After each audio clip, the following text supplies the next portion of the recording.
The ticket to the American dream is a quality education, one that both challenges and motivates a child. School choice is a very American movement. The concept is that when it comes to the education of our children, one size does not fit all. Every year, National School Choice Week celebrates the innovations and variety coming to education. In 2013, the National School Choice Week special crossed the country in a whistle-stop train tour, visiting cities where educational alternatives are picking up steam. As you'll see, school choice comes in many different forms.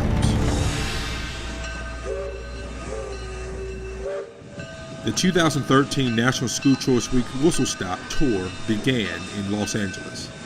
Back in 2010, California passed a law called the Parent Trigger. A group called Parent Revolution released a video to explain the concept. For your school and your children.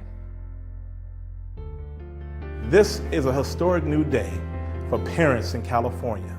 A parent trigger gives parents the power to force major remedies to chronically failing schools, provided a majority of those parents agree on what should be done. The law simply says that if a majority of parents agree on changes to a school, like if they want to find a new principal, replace half of the staff, or even bring in an outside charter group to run the school, they would get their way. The law was written by State Senator Gloria Romero.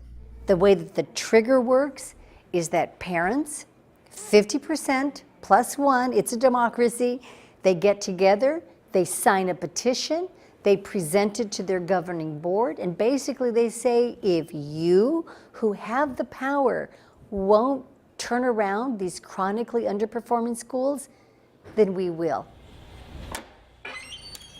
Parent Trigger is not a new law, it's a new paradigm. It's a totally different way of thinking about public education and education reform. For the first time in American history, parents now have the legal right to fire the school district if they're not doing a good job. No one would have ever thought that the odds of us passing something as controversial as it was would have ever happened. And I was fortunate enough to walk the halls at the state capitol, and I heard all of the things, all of the nasty things that the union said about us. I say, you've had years to do something with it. You've had generation of children that have gone through these crappy buildings that have been failing, chronic dropout factories where you're projecting how many prison beds you're going to build based on a third grade reading score. That is criminal. A little over an hour east of LA is the Mojave Desert town of Adelanto, California. Desert Trails Elementary was the first school to use the Parent Trigger, a school that has struggled for years. In the 2012 California Standards Test, or CST, Desert Trails didn't have a single grade in which more than half the students were proficient. Their scores, their test scores, failing 7 years in a row, their academic yearly progress reports, academic index reports. This is the API scores for 2011. These are all the schools in the county. Desert Trails rates down here to the very bottom, from blue being very top to the blue being very bottom here. I realized that my daughter couldn't read. She was in the 5th grade and she couldn't read. We're a group of parents that got tired of the status quo failing our students, and that our school has been failing for 6 years. And we had no solution from the district or the powers that be, the status quo. So we decided that we needed to stand up and fight for our children. We formed a parent union. We talked to our parents. We grew membership. We found out what parents wanted to see in the school, and from that we made a petition campaign. It was hard work. We knocked on many doors. When I was approached by Doreen and Cynthia, hey, this was going on, I had already, knew the school was failing, is what made it so easy for me to join. I'm not against public education, I'm against public schools failing. That's what I'm against. The Adelanto parents faced opposition, primarily from the local teachers union. But in the end, after lawsuits and contentious school board meetings, the parents prevailed. We're moving forward. We're going to open a school next year. How much more exciting can that be? The kids are excited. A lot of the parents are excited. What these parents at Desert Trails have done, what parents across LA, across California, and across America are beginning to do is stand up and say enough is enough. We are not going to take this anymore. We can't wait. It's beyond exciting at this point to get to just to know next year we're going to be able to take a breath of fresh air and know the student, I'm shaking, know the students are going to be able to have an actual future and education and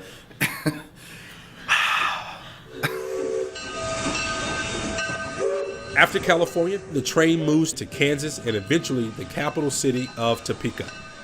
Topeka was the place where a third-grade girl named Linda Brown, along with her parents, were perhaps the first nationally known advocates for school choice.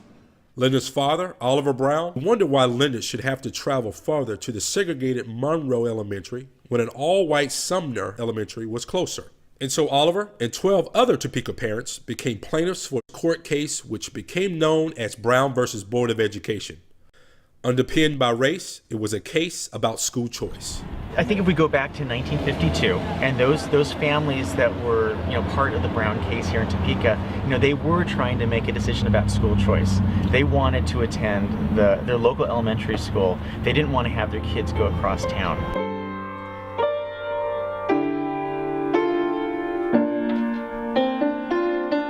Issues of school choice live on today in Kansas. But for Rick Mitchell, his choice wasn't about getting his 7 kids into a public school, 6 shown here.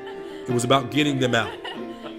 For the longest time, we were anti-homeschool. We felt like people who homeschool, they're secluded, they hunker down, they don't want to be with the rest of the world, and we just didn't want any part of that.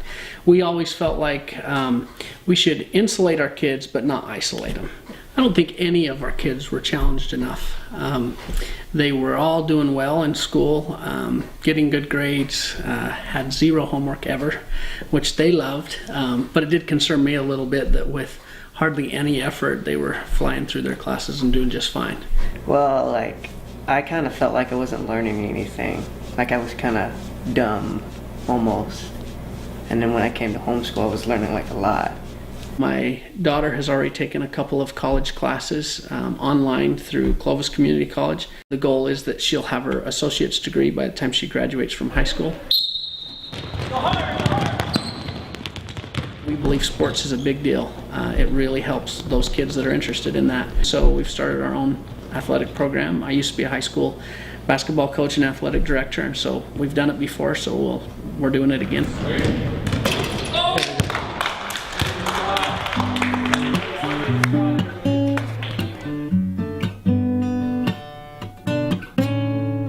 The most common question about homeschooling is that while kids may get book smart, do they have enough social interaction with other kids? Well, the assumption to that question is that the public schools do a good job of socialization. It's not that we're saying you can't learn in the public schools, but for most of us, we want our children to have that sense of wonder and joy and to see maybe a little bit of innocence of what some people say that we're guilty of. Okay, what's wrong with that? Some writers, ranging from Shakespeare to Virginia Woolf. Personally, I don't really have a problem with that. I'm a pretty outgoing person. I work, I have a job, I'm a waiter, and I don't have any problem socializing with guests, making conversation or small talk or anything. I don't have problems fitting with kids my own age, Aside from the fact that I don't go to school with them, there's not a lot of differences, I've heard the same stereotypes other people had, that they weren't going to be around other kids, they didn't know how to act in public or communicate with others, and so I was worried about that. But playing city sports, doing different classes and different organizations, my kids are playing sports, basketball here with this team. My daughter's played basketball, she's on the cheerleading with this team.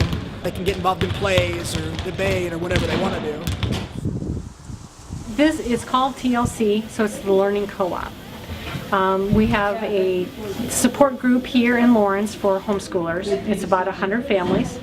I started this as a way of moms with younger kids to get together so that one time a week they can do enrichment activities. In the local area, we actually have orchestras, strings, band, choir. There is a speech and debate club. Usually the kids are in dance lessons, piano lessons, so kids get a lot of socialization.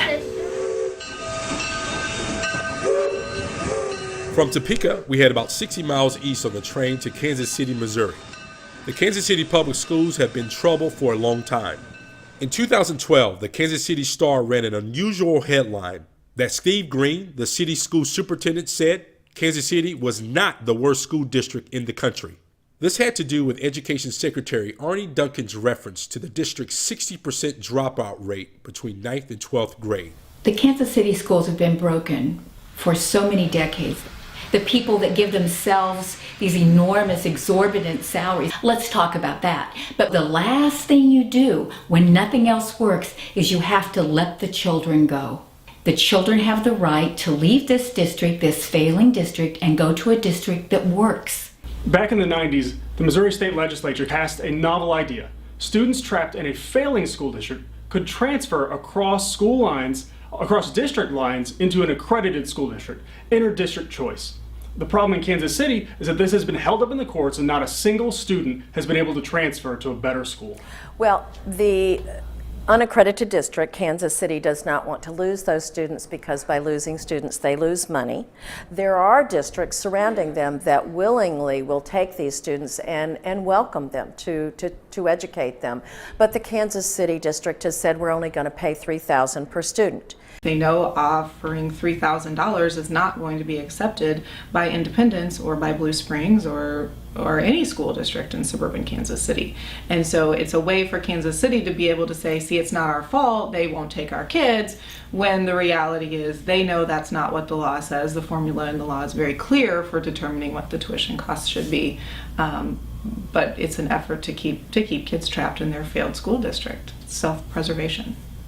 But here's the good news. Even though it's been held up in Kansas City in the courts and that the district is only offering $3,000 to students who want to transfer, in other parts of the state, students are finally getting the chance to transfer out of their failing school districts and into a better school district because of a 2013 Supreme Court ruling.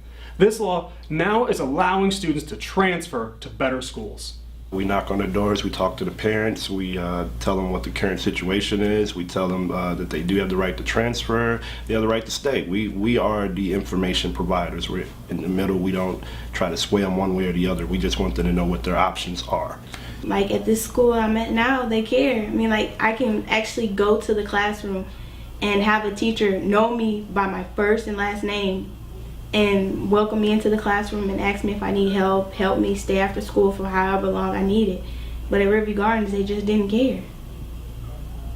I feel like where I live, Riverview Gardens has had more than enough time. So if we have to get up, which is what we do at 4 o'clock in the mornings now, for her to get a bus to school at 6:05 and be transported 20 miles from home, then that's what we have to do.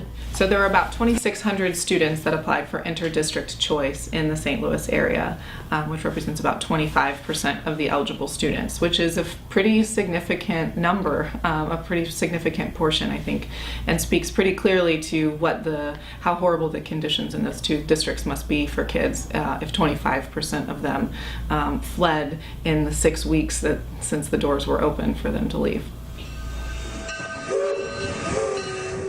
From Kansas City, the train heads to Chicago, where charter schools are on the agenda. To understand the story, you first need to know how the district schools are doing. This is the website for the National Center for Education Statistics, and it shows how Chicago kids did on the U.S. Department of Education's NAEP test in 2011, also called the Nation's Report Card. Chicago kids testing proficient in math, only 20%, 1 in 5. In reading, 21% of 8th graders are proficient. Science proficiency came in at 7%. This is part of why the Chicago charter school enrollment has nearly doubled in just the last 5 years, now serving 52,000 kids. About 400 of them attend the Perspectives Charter School's Joslin campus. You know, there are 400,000 students in Chicago public schools, and when people say, why not do something else? I say, well, are you waiting for your child?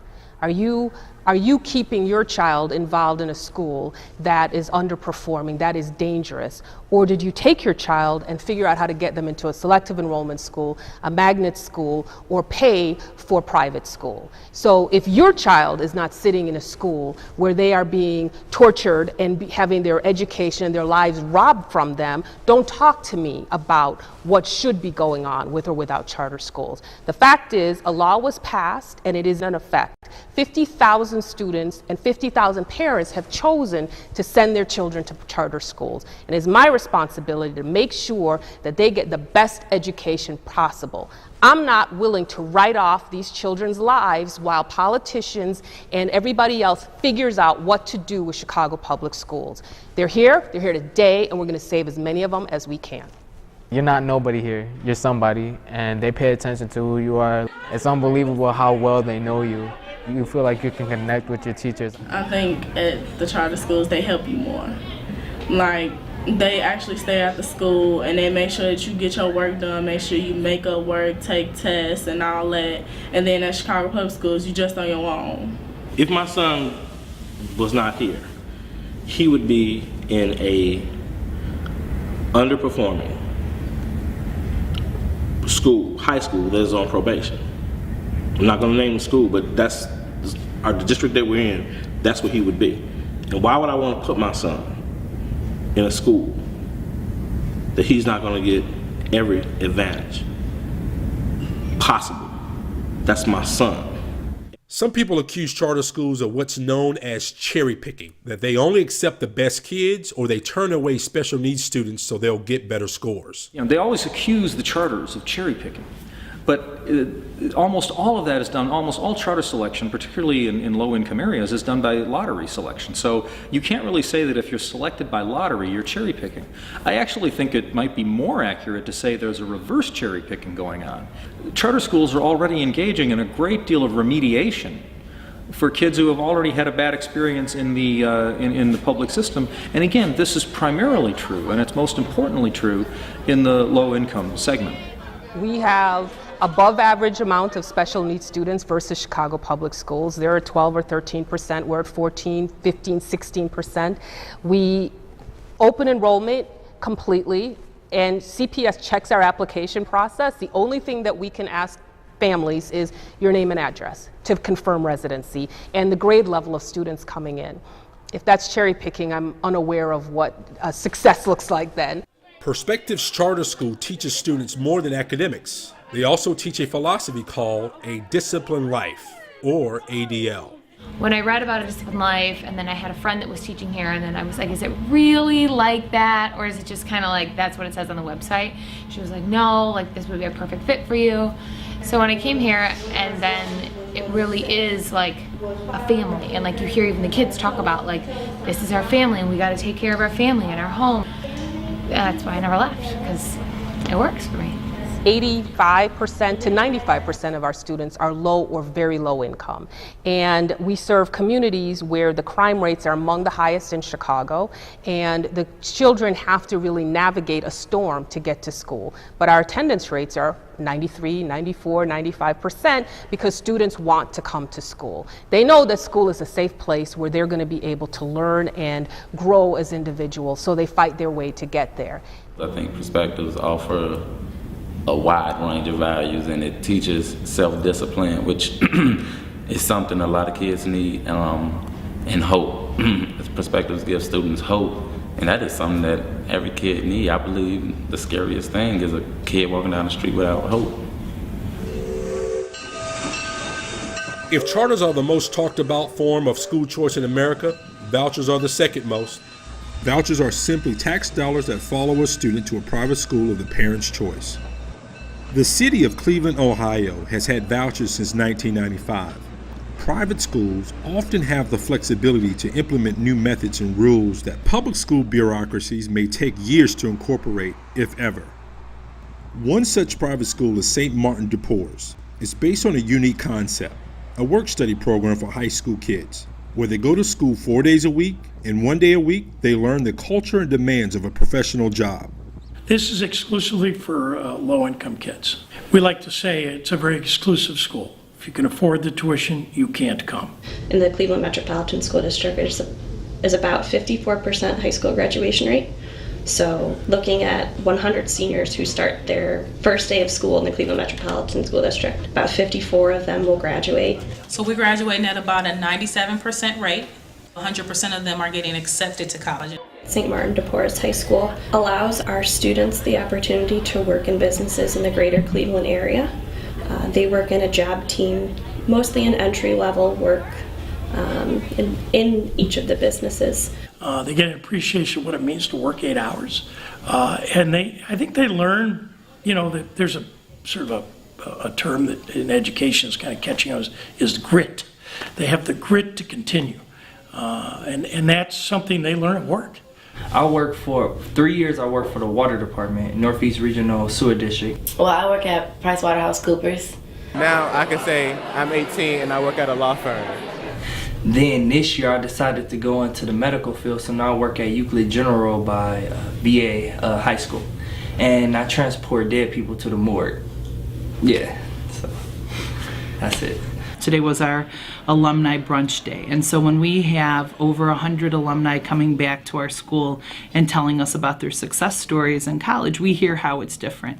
We will account for every nickel we secure from you. We will account for every nickel we secure from the state, and we'll produce students that can succeed. To me, that's a model that needs to be looked at, and one that supports the notion of having the money follow the child. A voucher coming to us isn't taking money from anybody. It's redirecting it, perhaps. So, a school district may not get the money, but they don't also get the student. So, if you're dropping 10,000 students and you're putting them into another system, that other system is getting money. The other thing is, from a government point of view, why not pay $5,000 to St. Martin de Porres High School or any other voucher school in the city of Cleveland? And for that, you get 100% high school graduation rate, and perhaps down the road, 6 years out, 40 or 50% getting a college degree, versus $9,000 or $10,000 into a public school system where the graduation rate is 54%, and the chance of a college degree 6 years out is 7%. So without a voucher, I would have never been able to go to a private school just because the cost, and like my mom has to pay rent and everything while I'm still in high school. She wouldn't have been able to afford high school tuition on top of college tuition. Vouchers gave me the chance to go outside of Glenville and go to a private school and receive a private education. We don't stop people at the door. So when people say, the separation of church and state, about 86% of our students are not Catholic. So we're here to educate and to help our students obtain an education for the next part of their lives, for college and post-secondary success. It's a really great school, honestly. I didn't expect it to be this good. I like to say there's two things at this school that we have that really make this thing work. They're both four-letter words. One is work, both schoolwork and work, and the other one's love. And we just love them and stay with them. I live in the ghetto. Every day I see people on the streets my age doing drugs and, just throwing their life away.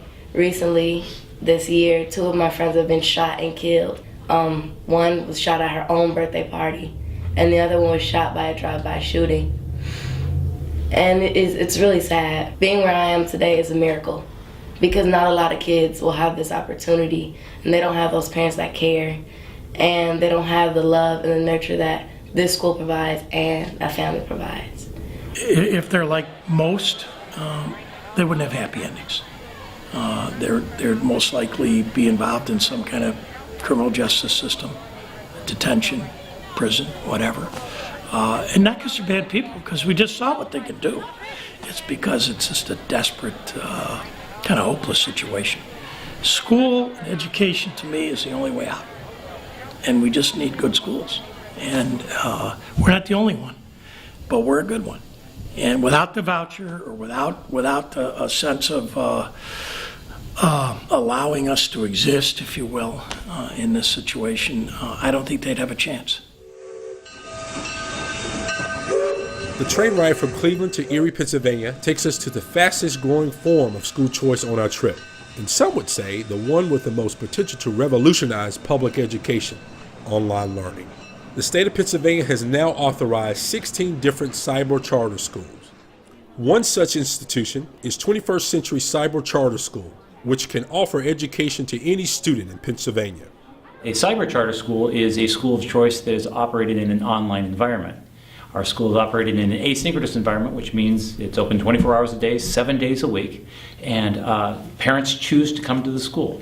There's a population of students that pick it because they're pursuing other interests. They're acting, skiing, whatever it is they're doing, and they're pursuing that at such high levels that they need to train during the day. And that traditional, 9 to 3 model just doesn't fit them. Other kids pick it, and I've noticed kind of an increase in this reason. They've been bullied or picked on at school, and they're just not comfortable at school anymore. I'd say another reason, students that want to excel, they don't want to go at the pace that the class is going. They want to go more quickly, and this allows them to do that because they can move at their own pace. We are a school of mastery, which is a very different model from, I think, many traditional schools, in the sense that students are allowed to resubmit to improve on an assignment. So if a student, generally we'd like to see all of our students at about 80% in terms of a grade for an assignment, because otherwise they haven't mastered the concept and they don't know the skills. And I'm comfortable with students resubmitting work, even though that's not the traditional model, because as a teacher, my ultimate goal is that students will learn and will be able to grasp the concept. Each of our students is assigned a learning coach who is a certified teacher, but in this role is acting kind of as that child's advisor and that family's point of contact. That learning coach stays with them through all of middle school or through all of high school. And it just works out so well, because when you make the transition into cyber, it's difficult and confusing and can feel a little scary. So this person is kind of your hand holder to get you through. The idea that cyber school is called an impersonal is absolutely false. If you go into our middle school virtual office on a Friday at 4 o'clock when it's closing, you will hear the students groaning because they have to log off. We have clubs available to them. We have community outreaches that they physically attend. They come to physically attend our field trips. Do you remember what the difference is between a prime and a composite number? We had gone to actually a church function, and Peter had a lot of questions for Mrs. Frank about how the school worked, what the students did. I would say that we weren't exactly ready to try it at that point in time. I don't know that I knew enough about it, but as the school progressed, the school year progressed for Peter, we decided that maybe it would be something that we would look into for him, and we decided to let him give it a try, and he really liked it. My understanding is that he was getting frustrated with the slow pace of education in the classroom. And there were times that he was reading books that were not class-related books during the instruction periods.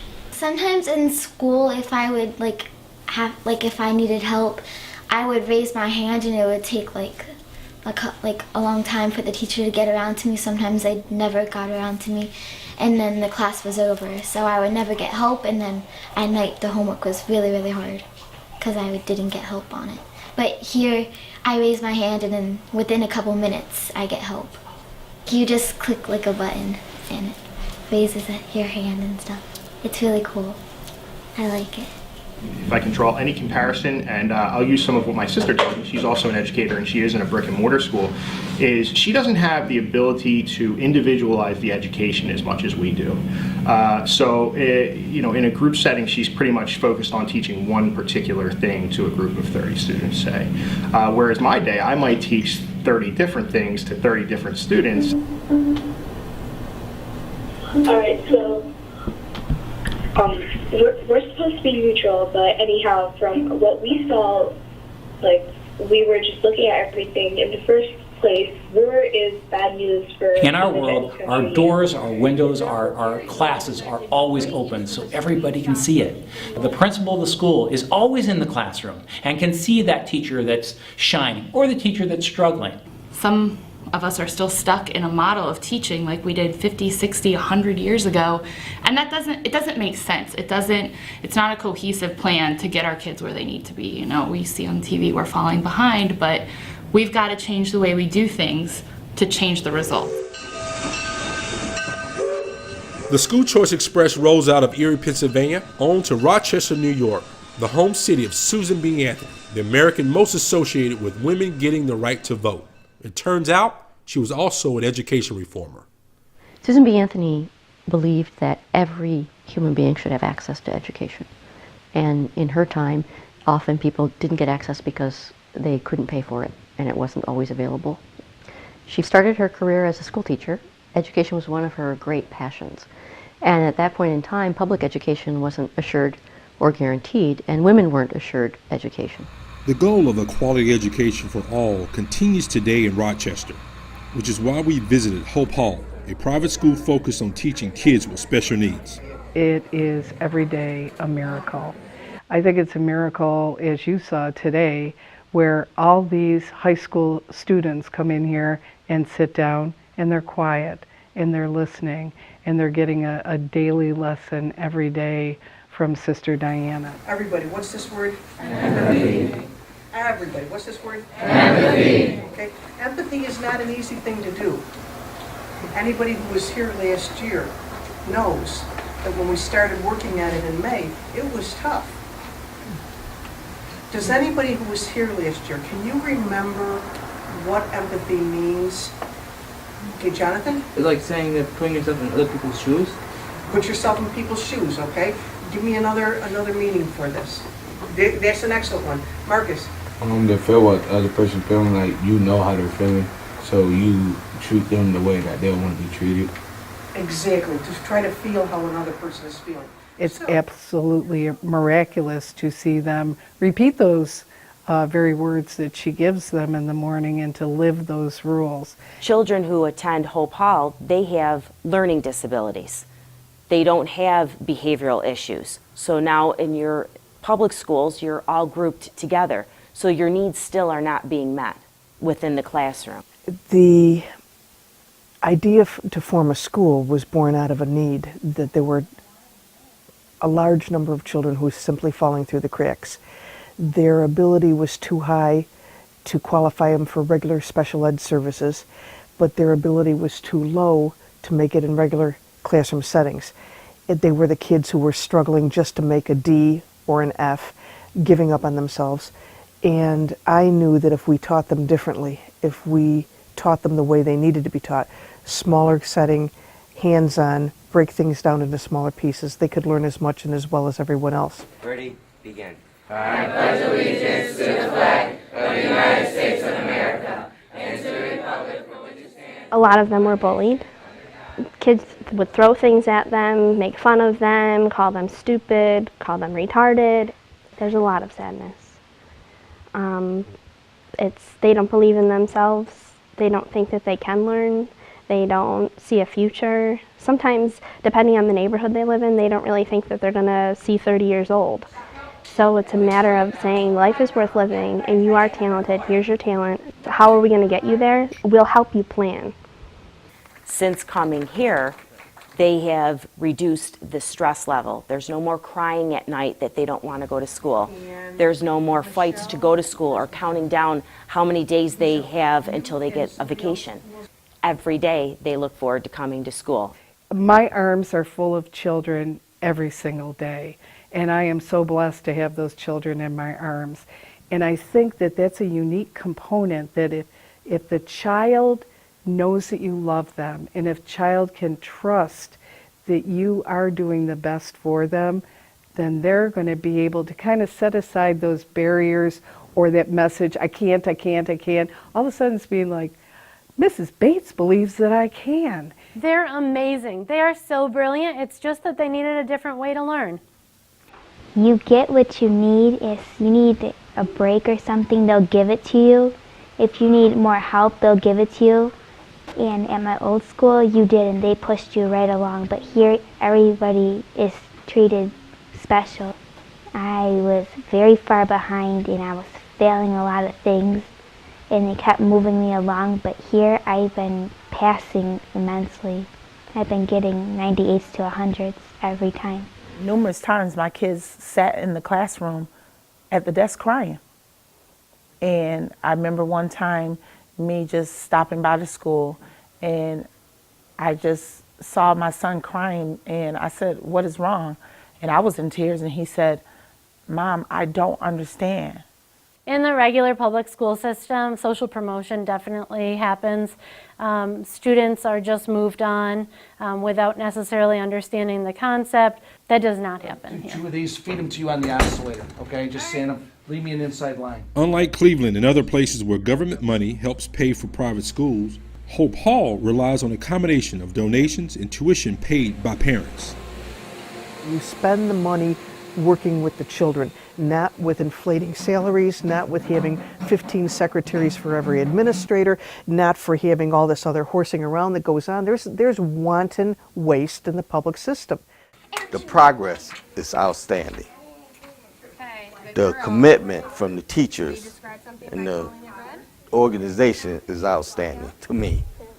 I will not trade this for nothing in the world for my children.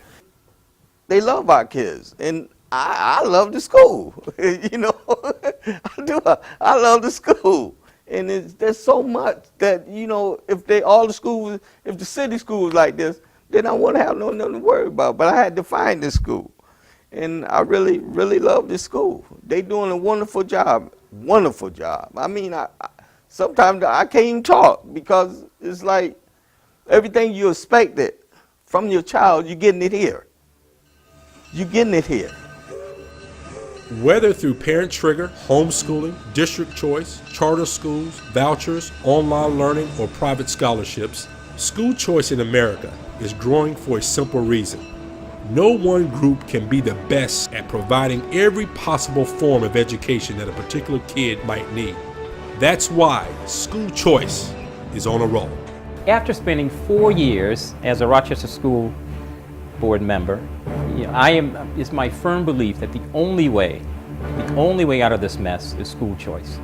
Charter schools, vouchers, parent trigger, you know, a whole host of, these are the things I think are the only things that would really turn the system around. I believe that school choice is an opportunity for children to leave a failing situation and go to a proven, results-oriented district that has demonstrated it can educate children.